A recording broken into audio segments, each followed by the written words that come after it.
Mark this off the bucket list for the Crochet Bizzle. Well, first of all, congratulations on the win.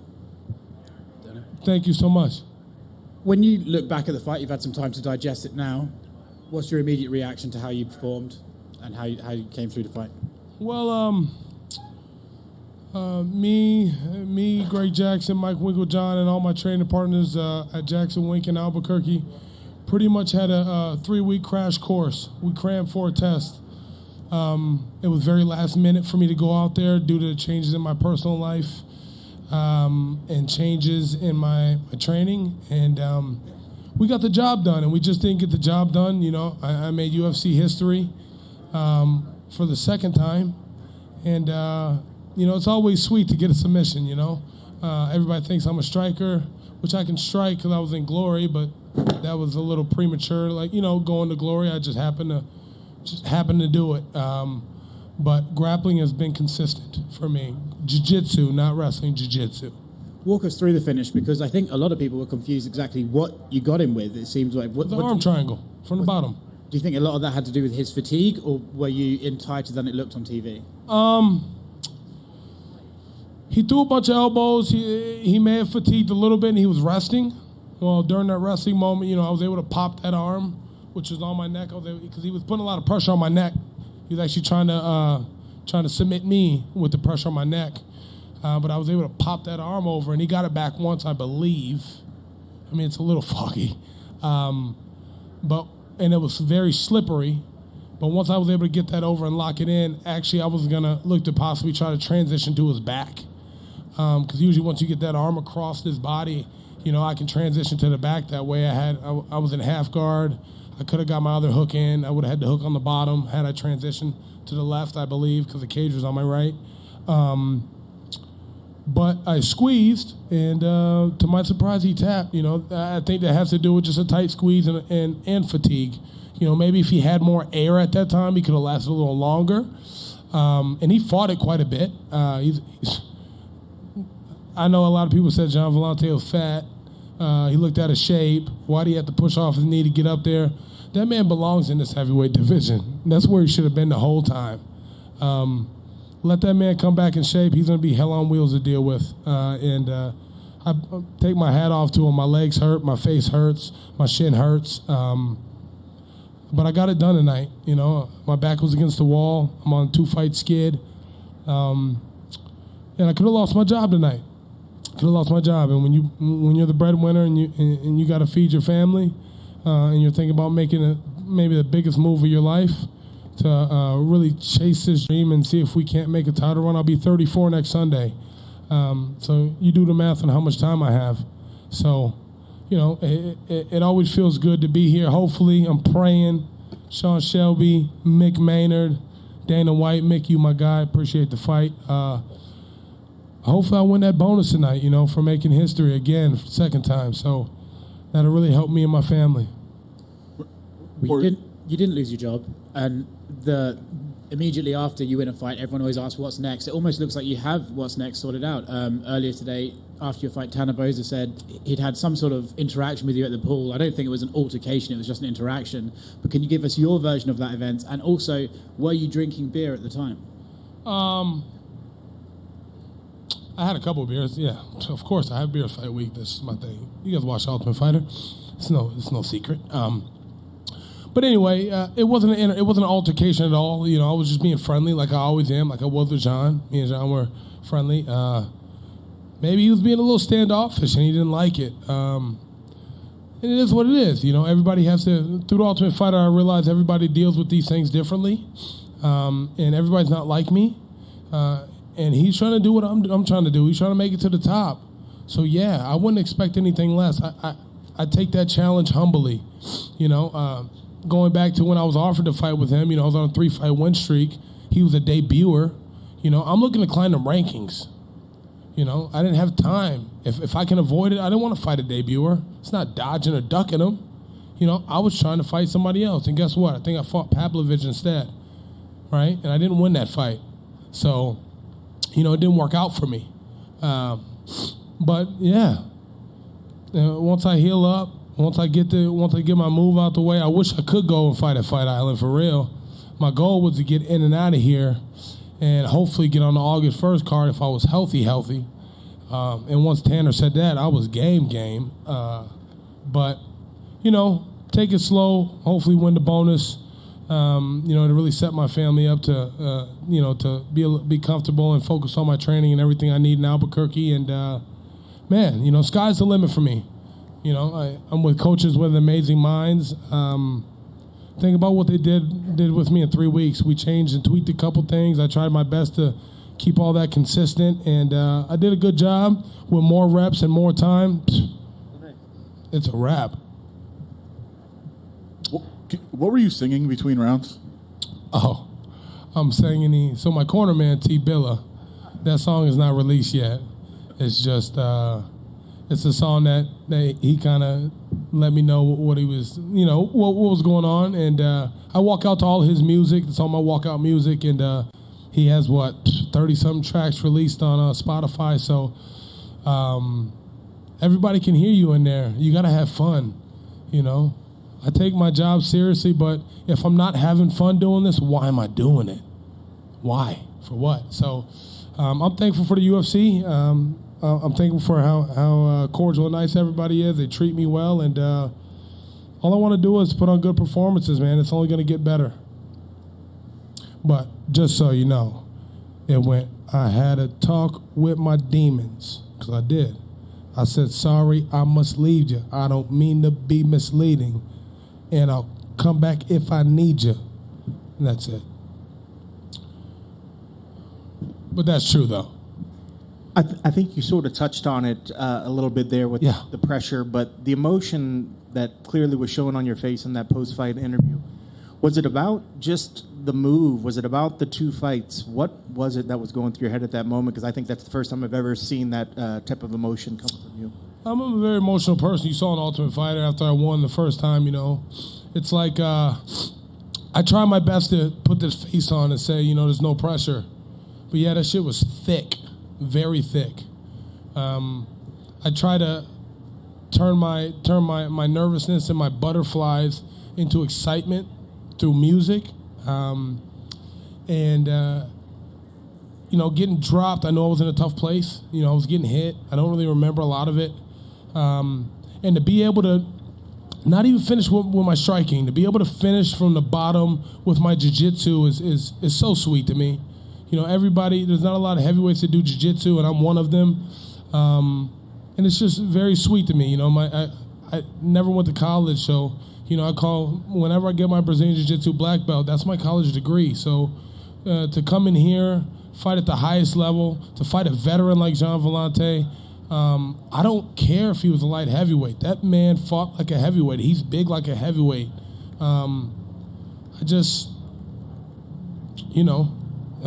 had a bunch of personal things going on leading up to this.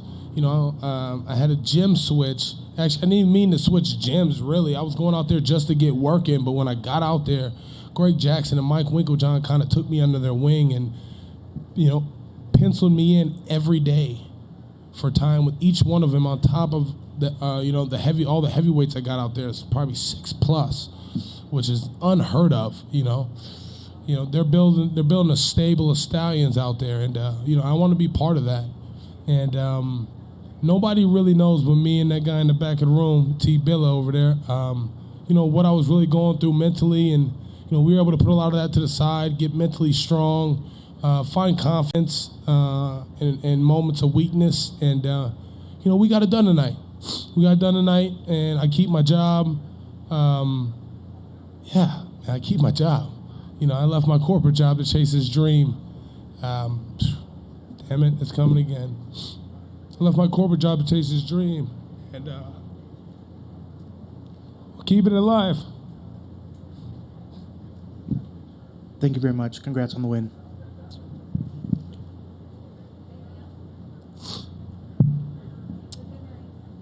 That's all you guys got? Thank you.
What's up, Mike? What up? First of all, obviously, leading into this fight, there had been so much talk about, everything going on with your girlfriend, being your corner. Now that you've won, do you feel vindicated? I told everybody. I said what it was going to be. And, I would assume that vindicated means, like, accomplished in some way. So, yeah. Proven right. Yes, proven right is what it is tonight. I feel awesome, bro. I can't lie. There was a lot of haters hating on us, hating on her, and she's so innocent in all this. And, obviously it's because I say things I talk and from an entertainment side of the sport, and also, like, because they be hating on me so hard. So I just talk back because it's just, ugh. And then when she started getting it, I was just really upset, but I fed off that tonight. I remember before I walked out thinking in the back about things that made me angry, even though by the time I went to walk out, I was blank. And that's the way it should be.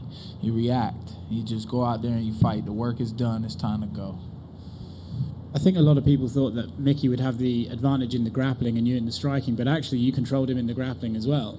Is that something that you anticipated, or were you sort of thinking to yourself, oh, maybe that's an area I should be careful in? I was focused on dealing with everything everywhere. I figured he had been working with this kickboxer. I figured he was going to try and kickbox with me. I watched the Diego Sanchez fight with him once, and I saw him throw some pretty swingy hooks, like they whipped, they're pretty fast and look like they might hurt if you get hit with them. So I was like, okay, he's going to try to punch me. He's going to try to land something. And then, who knows if he would have been able to get on top, what type of work he would have been able to do. Sometimes when you got black belts, whoever gets that first inch and they can hold on to it, you're stuck there for a while. Especially those 5 minutes start to feel like they're running down quick when you got somebody on top of you. So I was trying to keep myself on top, stay off bottom. I was waiting for them shots, which is why I was also hesitant with some of the punches. I figured he might come in for some shots, but his wrestling wasn't that strong. I know there's stronger wrestlers out there who try to get that top position. But all around better, everywhere. I believe that that's the way it should be. There was a lot of people picking him to win. They thought that I wasn't in the right place mentally to win the fight tonight, but just goes to show that none of y'all know what it takes to win in there, and I showed you what it takes. It's just heart and grit, and if you know how to fight, you know how to fight. And is an interesting. First of all, how did your girlfriend do as your corner? And secondly, is it an advantage not having your own coaches shout at you because you can hear his coaches and hear what they're telling him to do? She did a great job. She kept it very simple. She shouted a couple things. I heard her during the fight, and I remember telling myself, "Okay, there you go." She getting into it now, and she was like, "Keep your hand up." There was one time he had swung and just missed. So get your hand back up. I was like, all right.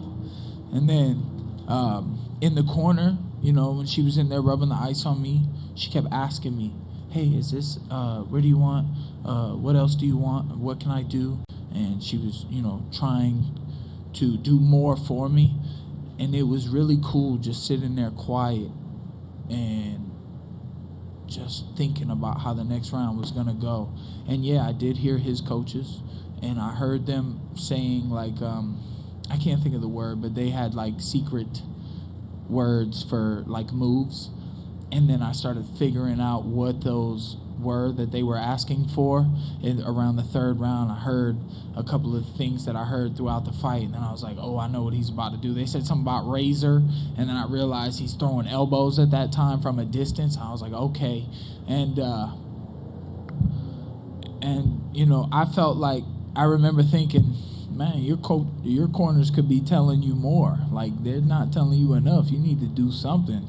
And also, what was I going to say? Oh, yeah, I remember the fight before mine. or the heavyweights. And I remember Gian Vellante going back to his corner, and then the coach was like, "What are you doing? Well, you're not doing nothing." And it's like, bro, you ain't doing nothing, bro. You sitting on the outside. Don't come in here and make me. And then I think Michael Bisping was like, "Oh, that's great coaching." No, that's terrible. Don't make the guy feel bad and down on himself. Amp him up or something. Give him, I mean, come on, bro. Heavyweights, too. Like, what do you think he's doing? He's trying to not get knocked out. That should be first. I understand that we're entertainers and we got to go out there and we got to fight and we got to put on a show. But you also, when you get in that cage, you got, or that octagon, excuse me. When you get in the octagon, you got a show purse and you got a win bonus. That win bonus is more important than putting on that show. Because a fight's a fight. You're going to fight or not. Someone's going to bring it, and the show is going to happen. So if you need to be smart, technical, more patient, it's almost harder to be patient and wait for the good shots rather than just go forward and just keep getting kicked in the arms and all this. And these coaches are like asking for stuff, and they putting guys in positions to, especially heavyweights, walk into shots and get dropped and beat. Like these coaches that haven't even been in the position that their fighters are in. That's why I didn't have coaches tonight, because I did though. She was perfect because she knows she hasn't been in my position. So she spoke from a humble standpoint on the outside. She kept it simple, and I didn't need any advice. Maybe that was luck tonight that I didn't. It was good luck to get this opponent, but you know, I handle business, and I'm going to go back to the drawing board and try to put a team together that we can work for upcoming events. Could that be American top team? South Florida, yeah, it's looking like. I don't know. I mean, I want to go train with Yoel Romero for sure. So, you know, okay. I know I want to do that. Fair enough. Two more from me, two last ones. You mentioned it on the broadcast, and I don't want to get too personal, and you don't want to say anything, but do you have like a situation with a tax man right now? Do you have some debt you need to pay off? Yeah. Yep. Sure do. I'm going to have to pay. I got to do my taxes. I keep thinking of that Drake song. What he say? I haven't done my taxes because I'm too turned up. It happens to the best of us.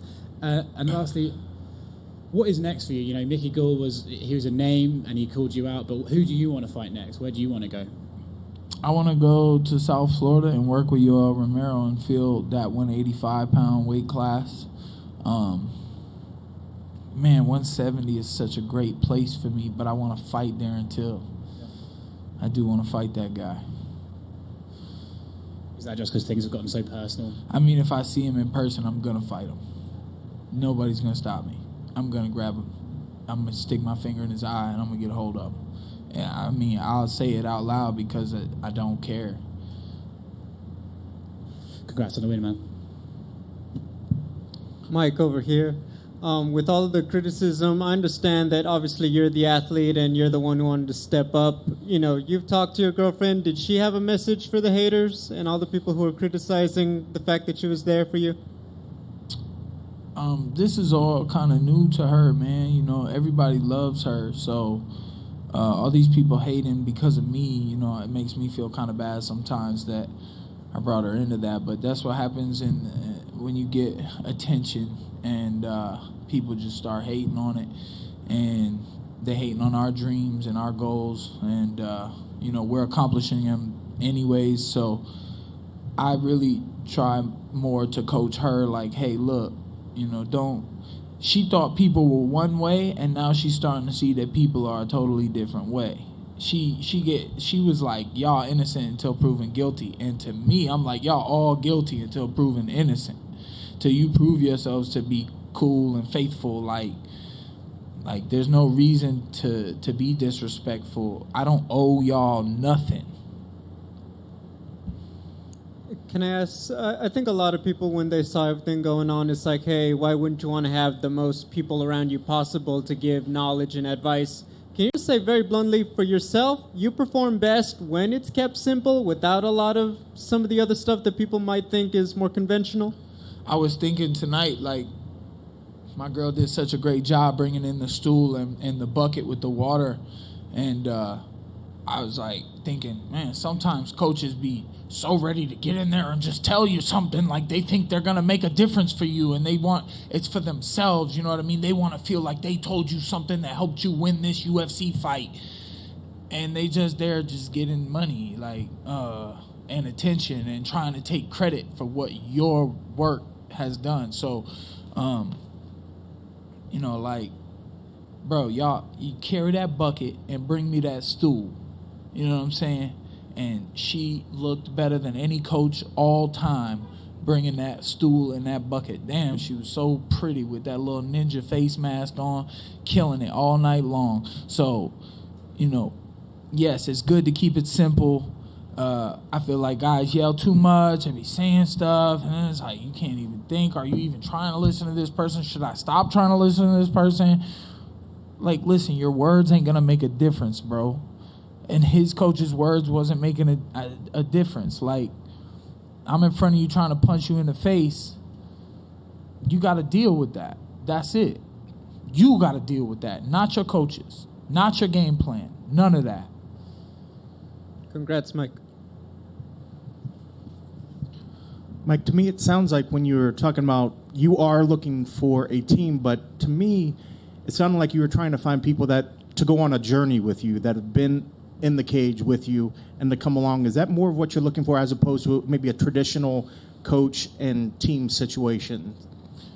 Yeah, man. Somebody that I can build with, a friendship type thing. And, I mean, obviously, I don't want anybody else in my life. I just want me and my girl. But obviously, I know I'm going to need some help. And who knows? I mean, if I go train with Yoel Romero, I'd be down to let him get a slot in the corner if he wanted the corner. I mean, who wouldn't want a corner? I want to corner a guy and get that front row seat too. I want to, you know, that's why I'm trying to build Platinum Martial Arts. That's what I did tonight. I built Platinum Martial Arts. I showed the world that I understand how to win, and I didn't need anybody to help me do it, really. I just needed my girl to bring me a bottle of water, and she did great rubbing that ice on my neck. God, it was so good. My cardio was there. And, yeah, man, it'd be nice to build something. I mean, I like Miami, the FRM, the First Round Management family is down there. I like my manager, Abraham Kawa. Those guys really have built, like him and Jorge Masvidal and Yoel Romero. I mean, they obviously speak the same language. But I like those guys, man. I like the Miami lifestyle. I lived in Orlando, and I love Florida, the beach. I mean, I know they shutting stuff down now, and COVID is even getting worse. It's making a comeback. You know, I hope people are all right. But I want to go make a life down there and go to the beach every day, and we'll see where it goes from there, bro. Coming in with the last couple fights in here were losses. Was there any extra pressure to kind of come in here and perform a little bit, you know, and get that win? And is that part of the reason why you wanted to just switch things up and do things your way? I mean, yeah, 6-6 in the UFC. I was like, if I'm gonna lose, it's gonna be my fault. I'm not gonna have any excuses. I'm not gonna be able to talk about anybody else but myself if I don't win tonight. And it worked out for me. So, I mean, obviously there's nerves every time. You could think about everything and anything, and your life could go all types of ways. And the Mandela effect, you know, which universe am I living in, and is it going to be a good one or a bad one at the end of the night? We don't know. And at the end of the day, I keep just telling myself, you know, 5 more minutes. 15 more minutes, we just getting in there. It's soon enough. Like, I'm in the back, and I'm like, you know, 25 more minutes. We gonna be walking out there. That's all I gotta do is I gotta get in the octagon. Once I get in, everything else gonna take care of itself. And at the end of the night, the process, this life, this sport, being a part of it, being Platinum Mike Perry, being with Lattori, it's all a privilege, bro, and I'm happy to be here. Thank you very much, Mike. That's it.